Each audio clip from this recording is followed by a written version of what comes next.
Welcome to This Explainer. Today, we're diving into a profoundly moving narrative, but we're going to look at it from a totally flipped perspective. The Eyes of an Invisible Spirit. We'll be unpacking a beautiful story called The Widow and the Invisible Companion. And instead of just looking at the human experience, we're going to really focus on the growing emotional bond from the viewpoint of the unseen soul who watches her. It's a absolutely fascinating lens through which to explore the true nature of loneliness and love. So imagine for a second existing entirely unseen. You are forced to helplessly watch a frail elderly woman struggle through the agonizing physical realities of her daily life completely alone. You're just there, present but literally detached from the physical world. You see the aching joints, the silent tears, the crushing weight of total isolation. How long could you simply stand by and watch without wanting to reach across the void and help? Well, that is the exact dilemma our unseen companion faces as this story begins. Section 1. Watching the Lonely Widow. We start right at the edge of a quiet village near these dense woods, where our spirit first starts observing a woman named Rabea. And, what the spirit sees every single day is just this jarring contrast. On one hand, you've got Rabea's delicate, failing body. She's in her late 70s, her back is bent with age, and she's relying totally on a walking stick just to kind of shuffle around her home. But on the other hand, she is carrying the crushing heavy weight of survival, completely alone. She's forced to do all her own cooking and draw heavy water from a deep well. To the invisible companion, witnessing this massive disparity between her physical fragility and her monumental daily burdens is absolutely heartbreaking. Section 2. Stepping out of shadows. The breaking point comes one afternoon. Rabea is out drawing water at the deep well, and she just collapses, dizzy. Her heavy wooden bucket clatters to the ground. And as she's lying there moaning in pain, the companion, driven by sudden, overwhelming pity, finally crosses the line and intervenes. First, the invisible hands actually reach into the physical world, lifting that heavy wooden bucket right into the air, refilling it and setting it safely on the porch. Next, the spirit conjures this cool, invisible breeze to gently lift Rabea's frail body. Finally, it carries her inside and lays her softly on her bed. For the spirit, this is a massive shift, right? Going from a totally silent observer to an active caretaker. Section 3. Forging an Unseen Bond. Now, naturally, this sudden, magical intervention completely terrifies Rabea at first. She squeezes her eyes shut, shaking, totally convinced some evil spirit has invaded her home. But the companion? It's determined to prove its gentle intentions. So the very next morning, the spirit shows its goodwill by sweeping the floor, neatly arranging the firewood, and filling her clay pot with fresh water.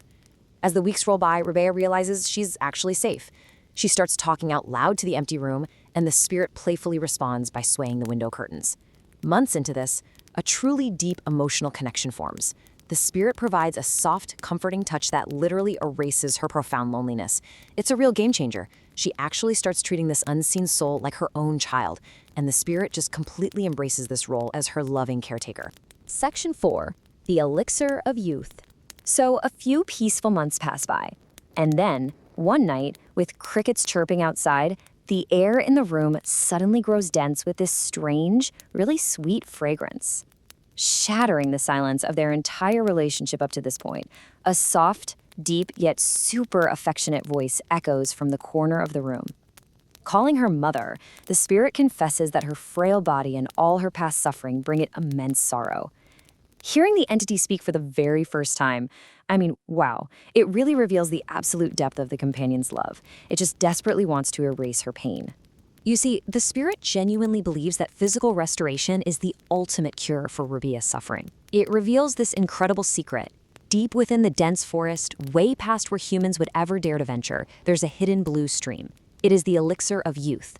Just a handful of this water will cure absolutely all her ailments, erase her sorrows, and transform her right back into a vibrant young maiden. The spirit is literally offering her a fountain of youth, fully believing it's the absolute greatest gift a child could ever give a mother. Section 5. The True Meaning of Love. Now, the spirit fully expects her to just leap at the chance to escape her frail, aging body, right? But completely flipping the script, a soft smile just appears on Rabea's wrinkled face. Radiating absolute peace, she asks, "What will I do with youth and beauty if I lose this peace of mind?" She ends up teaching the spirit this incredibly vital lesson about the human heart. She had youth once, but even then, she was completely alone. Her only real concern is losing this beautiful bond they've built, and she gently asks, "Will you still stay by my side if I change?" Overwhelmed with warmth, the invisible companion gently strokes her hair. And in this stunning moment, the spirit experiences a profound realization about the human condition.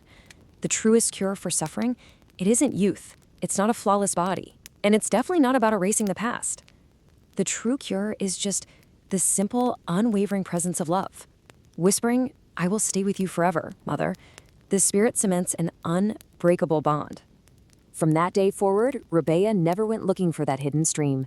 She lived out the rest of her days in her frail body, completely happy and at absolute peace with her invisible companion. As we wrap up this explainer today, we're left to ponder this really beautiful, lingering question. If you were handed the ultimate choice, would you trade eternal youth and physical perfection for an unbreakable, unseen bond of love? It really makes you rethink what actually brings us contentment in this life, doesn't it?